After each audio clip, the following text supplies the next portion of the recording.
بسم اللہ الرحمن الرحیم۔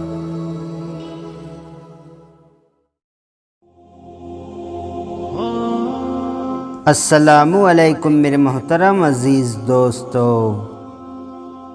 پرانے وقتوں میں بزرگان دین جس طرح سفر کیا کرتے تھے دین اسلام کو پھیلانے کے لیے، اور آپ کے ساتھ آپ کے شاگرد بھی ہوا کرتے تھے، ایک اللہ والے اپنے سفر پر نکلے ہوئے تھے، دور دراز کے علاقوں میں سفر کرتے ہوئے گزر رہے تھے، اور ان کے ساتھ ان کے شاگرد بھی تھے جو کہ اللہ والوں کی صحبت سے فیض حاصل کر رہے تھے۔ جب کچھ آگے چلے تو آپ کے شاگرد تھک گئے اور کہنے لگے، حضرت ہمیں بھوک محسوس ہو رہی ہے، کیا ہم یہاں پر کچھ دیر آرام کر سکتے ہیں اور کھانا کھا سکتے ہیں؟ آپ نے کہا بالکل، جب بھوک لگی ہے تو کھانے کا انتظام کیا جائے گا۔ آپ نے ایک درخت کو منتخب کیا اور اس درخت کے نیچے بیٹھ گئے۔ آپ کے شاگردوں میں سے آپ نے ایک شاگرد کو کہا، سنو ذرا آگے سے جا کر دیکھو کیا کوئی بستی ہے، وہاں سے کھانے پینے کا انتظام کرو اور اپنے ساتھیوں کے لیے کھانا لے کر آؤ۔ شاگرد نے آپ کے حکم کی تعمیل کی اور وہاں سے روانگی اختیار کی۔ چلتے چلتے اسے ایک بستی نظر آئی۔ وہ شاگرد جب اس بستی میں داخل ہوا، وہاں اس نے ایک عجیب منظر دیکھا۔ وہ نظارہ کچھ تھا ہی ایسا، اسے دیکھ کر وہ دنگ رہ گیا۔ وہ مزید آگے بڑھا اور کیا دیکھا، ایک جگہ بوڑھے، بچے، جوان اور عورتیں سب جمع تھی اور اپنی زبان میں کچھ دوہرا رہی ہے، یعنی اپنے الفاظ میں کچھ کہہ رہی ہے۔ اس نے آگے جا کر دیکھنا چاہا کہ یہ کیا ماجرا ہے، کہ یہ تمام لوگ کیا پڑھ رہے ہیں اور کس کے آگے یہ سب کچھ کر رہے ہیں، آخر سامنے کون ہے اس جگہ۔ جب وہ آگے بڑھ کر دیکھنے لگا تو اس کو وہاں پر ایک بہت ہی خوبصورت بت نظر آیا۔ وہ بت ایک عورت کا تھا جس کو ہیرے جواہرات کے ہار پہنائے گئے تھے۔ اس کے بدن پر ایسا خوبصورت لباس تھا جیسا کہ ملکہ یا رانی کو پہنایا جاتا ہے۔ اس شاگرد نے وہ بت پہلی بار دیکھا تھا، اور جب اس بت کو دیکھا تو دیکھتا ہی رہ گیا۔ اس عورت کا بت اس کے دل میں گھر کر گیا۔ وہ اس کو ایسے مدہوش ہو کر دیکھ رہا تھا جیسے کوئی سامنے جیتی جاگتی عورت ہو، لیکن وہ عورت تو ہل ہی نہیں سکتی تھی کیونکہ وہ پتھر کا بنا ایک بت تھا، وہ مٹی کا بے جان بت تھا۔ لوگ اس کے سامنے کھڑے عقیدت سے نہ جانے کیا کیا کہہ رہے تھے۔ اب دوسری طرف وہ حضرت اپنے شاگردوں کے ساتھ بیٹھے ہوئے تھے اور کھانے کا انتظار کر رہے تھے۔ جب کافی دیر ہو گئی، یعنی صبح سے شام ہو گئی، اور ان کا شاگرد واپس لوٹ کر نہیں آیا، تو حضرت نے اپنے دوسرے شاگرد سے کہا کہ بیٹا جاؤ کہ فلاں بستی میں اس کو کیا ہو گیا ہے، ابھی تک واپس نہیں آیا، کتنی دیر ہو گئی ہے۔ وہ کھانا لینے گیا تھا لیکن کھانا لے کر ابھی تک واپس نہیں آیا، جلدی جا کر دیکھ کر آؤ، کہیں کوئی مسئلہ تو نہیں۔ وہ شاگرد ادب سے اٹھا اور بستی میں گیا۔ پہلے تو وہ بھی دنگ رہ گیا، لیکن آگے جا کر اس کو اپنا ساتھی نظر آیا۔ اس کے قریب جا کر اس نے اس کا کندھا ہلایا تو وہ ہل ہی نہیں رہا تھا۔ وہ پریشانی کی حالت میں اس کے سامنے کھڑا ہو گیا اور اس کے سامنے ہاتھ ہلا کر کہنے لگا، اے میرے دوست، کیا ہوا ہے تمہیں؟ کیوں تم اس طرح بت بن کر بیٹھے ہو؟ تو وہ کہنے لگا، پتھر کے بت کو دیکھ کر میں خود بت ہو گیا ہوں۔ کیا حسین عورت ہے، کیا خوبصورت عورت ہے، اس جیسی حسین عورت میں نے دنیا میں آج تک نہیں دیکھی۔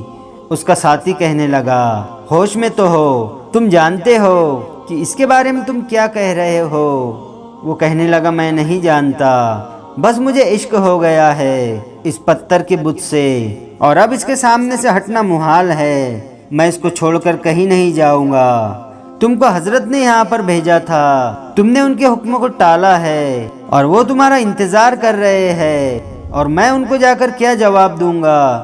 وہ کہنے لگا، حضرت سے جا کر کہہ دو کہ مجھے عشق ہو گیا ہے اور عشق کی کوئی منزل نہیں ہوتی، مجھے ٹوٹ جانے دو اس حسین دوشیزہ کے عشق میں۔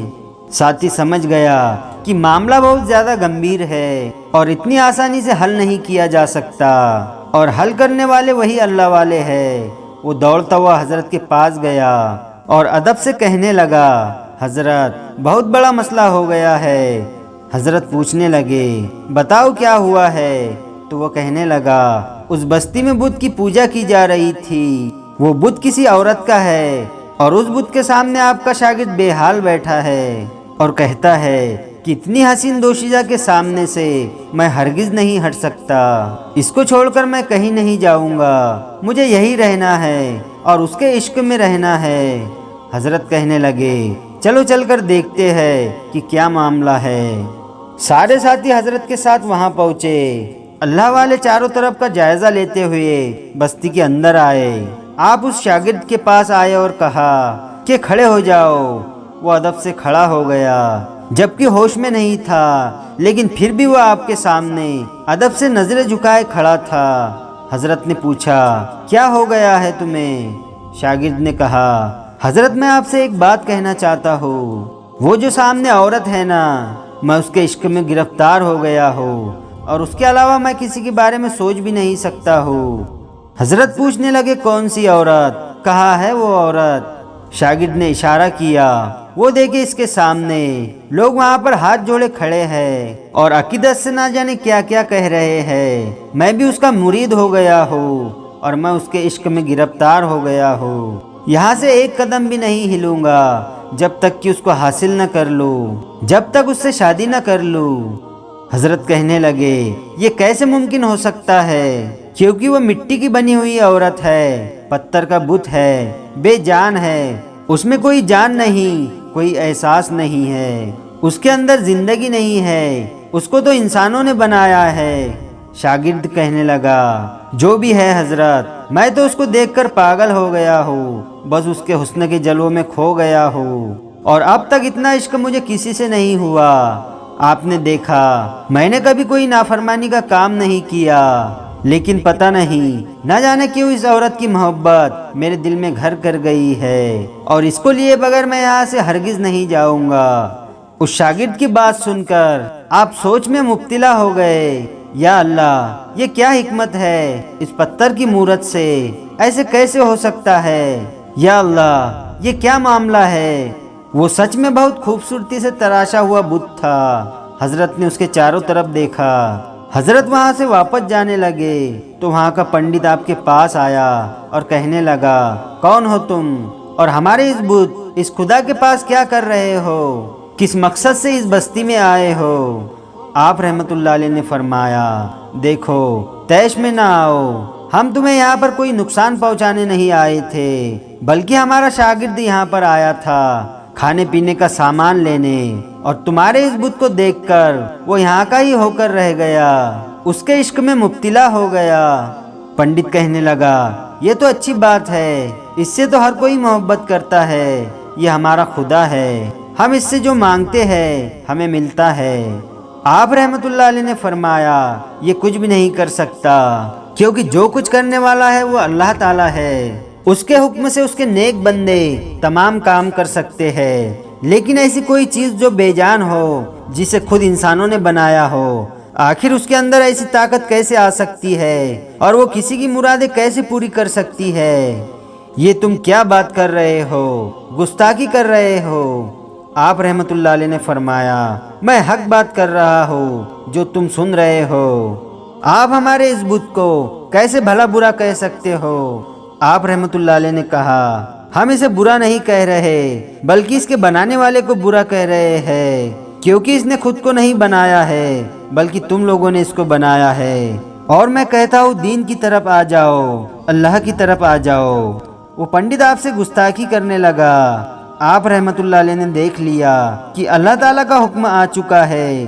آپ رحمت اللہ علیہ نے وضو کیا اور 2 رکعت نفل پڑھ کر دعا کی کہ اے اللہ یہاں پر آنا بے مقصد نہیں ہے، تیرے ہر کام میں کوئی نہ کوئی حکمت چھپی ہوتی ہے، یا اللہ اب تیرے ہی حکم سے تو اس پتھر کو زندہ کرے گا، کیونکہ تو سب کچھ کر سکتا ہے۔ آپ رحمت اللہ علیہ نماز پڑھ کر اٹھے اور اس بت سے کہنے لگے اے عورت کے بت کیا تو مجھے سن رہا ہے؟ اللہ کے حکم سے زندہ عورت بن جا۔ آپ کے کہنے کی دیر تھی، وہ بت جو بے جان تھا، جس میں سانس بھی نہیں تھی، وہ عورت زندہ ہو گئی اور ادب سے چلتی ہوئی آپ کے پاس آئی اور کہنے لگی آپ کے اسی رب کے حکم سے جس کو آپ مانتے ہیں میں زندہ ہو گئی ہوں۔ آپ رحمت اللہ علیہ نے پوچھا کیا تم مسلمان ہونا چاہتی ہو؟ وہ کہنے لگی میں ان تمام بستی والوں کے سامنے آپ کے ہاتھ پر بیعت کرتی ہوں اور اسلام قبول کرتی ہوں۔ اس عورت کے بت نے سب کے سامنے کلمہ پڑھا۔ آپ رحمت اللہ علیہ نے کہا اگر تم مسلمان ہو چکی ہو تو اس نوجوان سے تمہیں نکاح کرنا ہوگا۔ وہ کہنے لگی اگر میں آپ کے کہنے پر مسلمان ہو سکتی ہوں تو میں اس کے ساتھ نکاح کرنے کو بھی تیار ہوں۔ پوری بستی یہ سب کچھ دیکھ کر حیران و پریشان یہ سب کچھ دیکھ رہی تھی۔ سب حضرت کے پاس آئے اور کہنے لگے آپ نے اس بت کو کیسے زندہ کر دیا؟ آپ رحمت اللہ علیہ نے کہا یہ سب کچھ میں نے نہیں کیا بلکہ اللہ تعالیٰ نے کیا ہے۔ پنڈت سمیت پوری بستی جو کل تک بت کی عبادت کیا کرتے تھے اسی وقت مسلمان ہو گئے اور اللہ تعالیٰ کی عبادت کرنے لگے۔